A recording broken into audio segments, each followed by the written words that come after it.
What's up everybody, and welcome back to another episode of We Bass and TV. So today I got something a little bit different. I am going to have two parts of this video. They're both going to be about spooling up a bait caster. I know when I got my first bait caster about a year ago, while I was trying to spool it, I didn't understand it quite. Like I thought you just put it in, but then it wasn't spooling around when I was like cranking the handle. So I didn't know what to do. I was looking at videos online and I couldn't find anything. Every video was just like, oh, how to re-spool a bait caster. So I ended up having to go over to my neighbor and he showed me what to do, and I'm going to show you guys today. So I'm going to show you how to spool up a brand new bait caster, and the second thing I'm going to do is show you how to spool up a bait caster with braid. I got a brand new rod and reel today. The Quantum Pulse and 6:6:1 gear ratio. I got some Spirewider 50-pound braid. I got a Field & Stream 7'3" heavy action fast tip. So I'm super excited to get this going, so stay tuned and I hope you guys learned something. Alright guys, so what we're going to do first is how to spool up a brand new reel. So if you guys have seen my videos before, this is a reel that I've had before. It's the Abu Garcia Black Max Low Pro.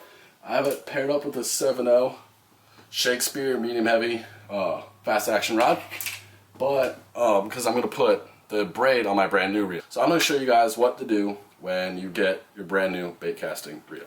Alright, so first what you want to do is make sure that you you thread the beginning of the, make sure your line doesn't roll away, because if that rolls away, then that's not going to be fun to pick up. But you see the little thread hole? What you want to do is the first thing you want to do is put the line straight through there. And after that, the line will go into your reel.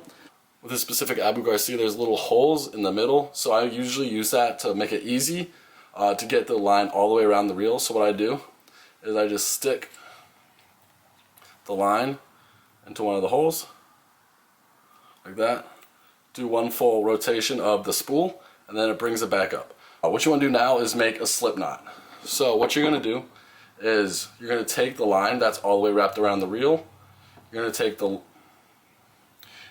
loose end, bring it around the first end, all the way through, and then back under, and then through. So if you guys have made a slip knot, it's pretty simple.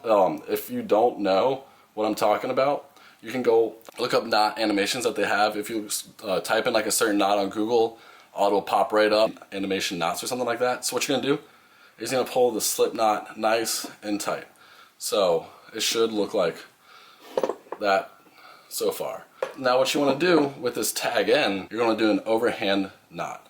So what you're going to do is basically put a knot around itself with that single loop, and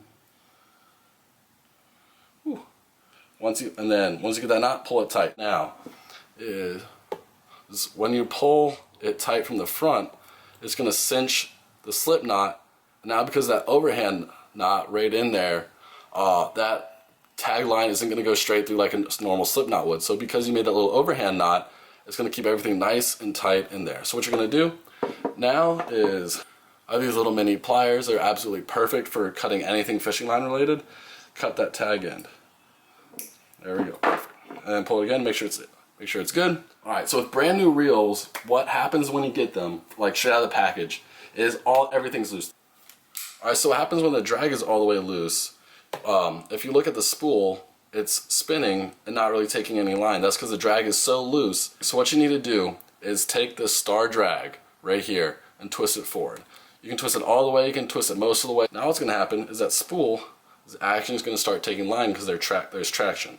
So at this point, what you want to do is either have someone hold the spool of line, or like I'm going to have it tucked under my desk right here, and when you have it coming out, you want to have it coming out of the top, because when you're spooling it onto your reel, it's coming this way over the front. So when you spool it out of the top of the line of spool, it's going to go in the same direction. So what you want to do is you want to pinch, going right in, so to give it a little bit of tension, and then just start cranking over.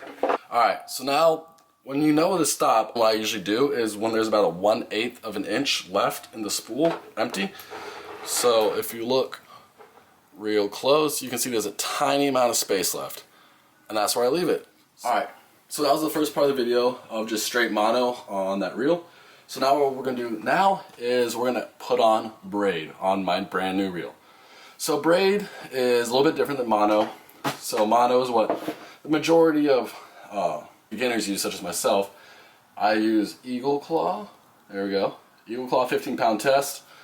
That's what I use on like my bait casting rods, just because a little bit heavier line for the kind of lures I use.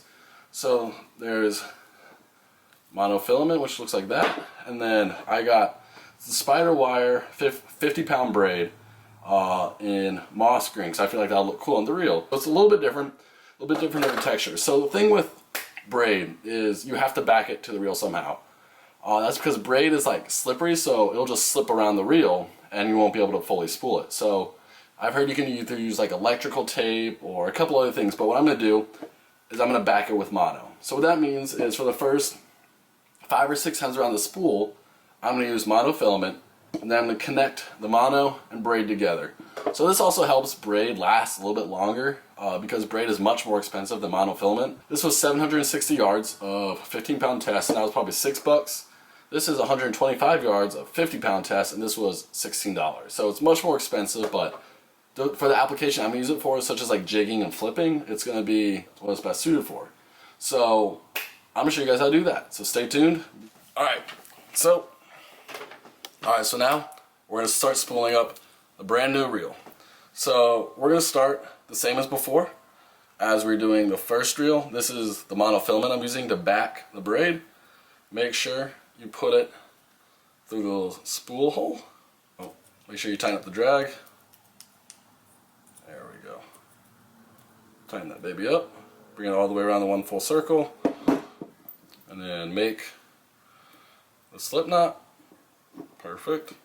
And then make sure you do the overhand knot, just like so. Pull it all nice and taut. Cut the excess line. Alright, so now we are going to start spooling this up. There we go. So that looks like a nice, perfect spot to start this braid. So now I'm going to let out some line. Cut it loose. Now here is where the fun part starts, with making this Albright knot. Alright, so what I'm going to do now is show you guys how to do the Albright knot. So this is what I'm going to use to connect the mono and the braid together. So I'm going to use shoestrings just because it's a little bit easier to see than those tiny little fishing lines. So this is going to be, well, the monofilament, I guess, and this will be the braid. So what you're going to do is you're going to put the braid over the mono so it looks like this, and then make it into a loop. So it will look like that. I'll bring this one through long enough just so I have some access to what I'm going to use to tie around the line. So now what you're going to do is, you see the start of the first line right here. You're going to take the second line and start wrapping it around. Just like that. And make sure you pull it tight. So it goes up and around the bottom. And now what you're going to do is you're going to keep wrapping around that loop. And you're just going to go as far for the amount of line that you have. Just kind of keep working your way up with it. And now once you do about 5 or 6 loops, the last thing you're going to do is you're going to bring it up and back through the big loop that you made earlier in the knot. You're going to pull both ends and pull it nice and taut together. And that is how you do an Albright knot. It's like surgery. Gotta be super precise. I'm kidding, it's not like surgery at all, but it was just fun to say it like that. Alright. Loop you around like that. I will say, this is much harder using fishing line than it was using the shoestrings. That. Give a bunch of excess line. And now we start wrapping it all up. Make sure you keep it nice and tight all the way through.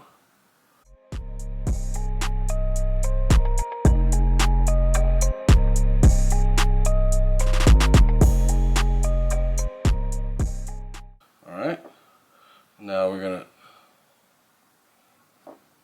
send it back through the loop and pull everything nice and tight. Pray it doesn't break. There we go, perfect. Alright, so now I am going to snip the tag ends. There we go. Double check. That's perfect. So now we start spooling with the braid.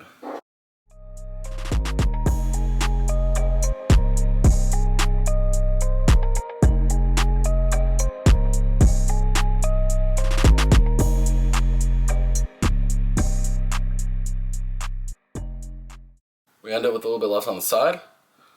Snip it off, and we are good to go. Thank you everyone for watching yet another episode of Weebassin TV. If you like the kind of stuff I did today with kind of learning how to do stuff, and that was my first time tying an all-bright knot online actually. So if you guys liked the content that you saw today with the kind of learning how to do stuff, make sure you comment down below.